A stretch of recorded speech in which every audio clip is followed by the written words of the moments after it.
Thank you. Well, Robert, you've given us all a lot to think about. I'll deal with Gates last. I don't work there anymore. I want to talk about the Arizona Community Foundation, but I will gladly respond to your provocation.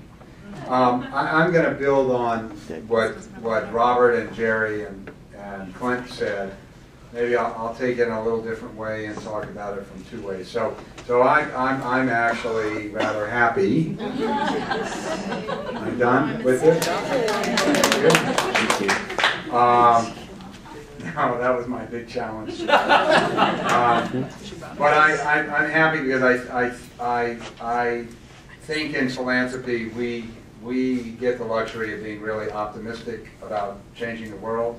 And once we start getting sucked into the rat hole of politics and lunacy that we've been experiencing, certainly here in Arizona, but nationally as well, we lose our sense of optimism. So, and I'm not talking about blind optimism. I just think that we are required in this society to be optimistic because we have a very special role and a very special set of resources. And if we're not optimistic about what those resources can do, if we think creatively about them, then we shouldn't be in the business of giving these resources out into the community. But I do think there is a new normal, and I do think a lot of things have changed, which require us to think in very different ways about how we go about our day-to-day work. So we are seeing, as Brian had stated at the beginning, and I thought really eloquently, of weaving together all these things that are changing around us, and it's incumbent upon us to pay attention to these changes. We know that, and I believe, having grown up in Washington, D.C. and worked there, that all that we're seeing on TV is just theater, that they're working really hard because they all know they are screwed if they don't get this done, and they will get it done, and they're talking about how to find equivalency of pain. The Republicans have to have a pain that's equal to the pain of Democrats. They know for Democrats the pain is entitlements, for Republicans it's taxes on the wealthy. Once they realize there's an equivalency there, and they both can go out to their constituents and say, you know, we're experiencing the same amount of pain as they are, then we have a deal and it's over and we can move on and deal with the result of that. But with that will come deep cuts to federal funding, most of which comes through states to support social sector programs. So I was told, and I don't know if it's right, but I was told, and I thought I heard this clearly, that in Arizona we spend $28 billion a year in the state, and $20 billion of that comes from the federal government. So much for those who want to secede from the union here. You can imagine what would no longer exist for us if that were the case. So assume that a large portion of that $20 billion, or a portion of it, is cut. And the demands of the social sector are very small, comparatively speaking, when you think about that money. So there will be cuts to the social sector, and there will be cuts to funding, and Jerry's net will have gaping holes. Now, we will not be able to fill the holes, as we know, nor will the Gates Foundation, and the Dell Foundation, and the Broad Foundation, and the Ford Foundation, and the Carnegie Foundation, and all the rest of us combined. We are a drop in the bucket. Philanthropy always has been. But what makes philanthropy great is that we're smart about how we use that money, knowing that we're a drop. So it says to me, as I look out across Arizona, that the way of the future is leverage and collaboration. The way of the future is that we cannot do it ourselves and think because there is a certain power in philanthropy. Everybody thinks we have the best haircuts, the funniest jokes, that we dress better than anybody else, and we have the most important things to say at meetings because we have all the money, right? And we should not get sucked into that.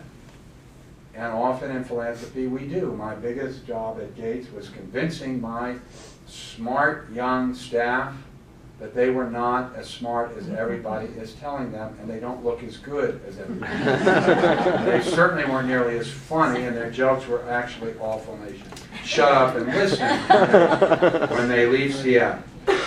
Because it is a problem. The power of giving creates a dynamic that can be very corrupting. So whether you're a small family foundation or a monopolistic foundation, as Diane Ravitch would call Gates, it applies to all of us no matter how many zeros we deal with. So we have to be smart about how we leverage what we have. And so what I see in the future, and some things that we're working really hard on here, and I know my colleagues are public-private philanthropic ventures, public-private philanthropic investments, and creative ways to use our capital, expanding our toolbox beyond just grant making to creative and alternative loan programs, and to potentially unique, well-designed prize programs. So I'll give you an example of this. Jackie gets the credit, I get to talk about it. But Jackie, a few years ago, with one of our board members, created our affordable housing program. Some of you know, I talk about it a lot. If Jackie took $1 million from a donor and wanted to do affordable housing, and she could go and write a grant for $1 million for that donor, and we could create 10 units of affordable housing. That's not what she did. She said, what is the most difficult money for affordable housing developers to get? It's pre-development money. All we need is $75,000. You can get that to us. We can get funding. So what did we do with that $1 million, which was raised by public, private companies, banks, individuals, and donors, and philanthropy? Raise that $1 million and give it out in zero interest recoverable grants. Guess what's happened? Created over 1,000 units of affordable housing. Not 10, 1,000. That's scale, that's impact. That's 1,000 families in affordable housing. Creates 1,600 jobs. The money comes back and gets used again. So we said, okay, what else could we do? Well, we could help get high-quality schools into communities where there aren't high-quality schools. Could a pre-development kind of loan program like housing work with charter schools? Okay.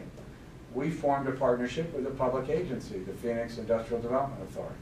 They put $500,000 in the fund, we put $500,000, we now have $1 million to deal with. What do? We help high-performing charters who want to serve kids in needs without good school choices. First one we did was Phoenix Collegiate Academy. Bob, thank you for introducing me to them.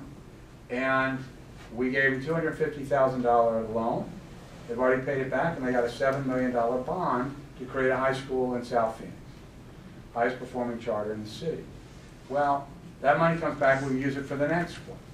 So we said, what can we do in healthcare? So my point is, we didn't do that by ourselves, we did it with a public agency. We did housing with public and private. And Liz.